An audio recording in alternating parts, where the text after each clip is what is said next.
ക്യാൻസറിനെതിരെ പൊരുതാനായി Calicut city service സഹകരണ ബാങ്കും MVR cancer സെന്ററും സംയുക്തമായി അവതരിപ്പിക്കുന്ന ക്യാൻസർ ചികിത്സാ സഹായ പദ്ധതിയാണ് മാസ് കെയർ.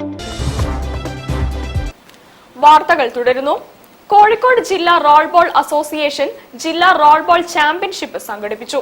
സമാപന ചടങ്ങിൽ ജില്ലാ sports council president O Rajagopal വിജയികൾക്ക് ട്രോഫികൾ സമ്മാനിച്ചു.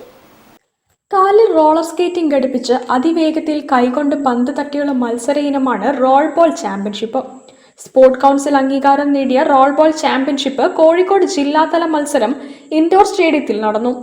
മിനി ബോയ്സ് ഗേൾസ് വിഭാഗത്തിൽ ടീം DP റോളർ സ്പോർട്സ് അക്കാദമിയും സബ് ജൂനിയർ വിഭാഗം boys Malaparamba roll ball club, girls fort roller സ്പോർട്സും ജേതാക്കളായി.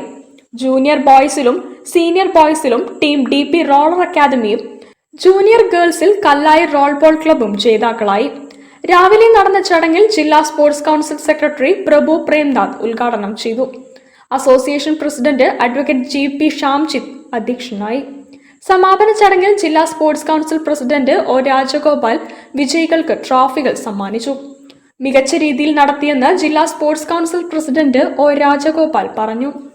കുട്ടികളെ സംബന്ധിച്ചിടത്തോളം അവർക്ക് അവരുടെ സർട്ടിഫിക്കറ്റിനായാലും ഒക്കെ തന്നെ വലിയ വാല്യൂ ആണ് അവരെ അങ്ങോട്ടുള്ള വിദ്യാഭ്യാസത്തിന് ഈ ഇത്തരത്തിലുള്ള ചാമ്പ്യൻഷിപ്പ് നടത്തുന്നത്. അത് നല്ല നിലയിൽ തന്നെ ഈ അസോസിയേഷൻ നടത്തി. ജില്ലാ ചാമ്പ്യൻഷിപ്പിൽ നിന്നുള്ള മികച്ച കളിക്കാരെ സംസ്ഥാനതല മത്സരത്തിൽ പങ്കെടുപ്പിക്കുമെന്ന് association secretary Divesh D Palecha അറിയിച്ചു. ജില്ലയിൽ നിന്നും വിവിധ ക്ലബ്ബുകളിൽ നിന്നും 220 പേർ മത്സരിക്കാനെത്തി. News bureau, Kozhikode. രാസലഹരിക്കെതിരെ പ്രതിരോധവുമായി നല്ലൂർ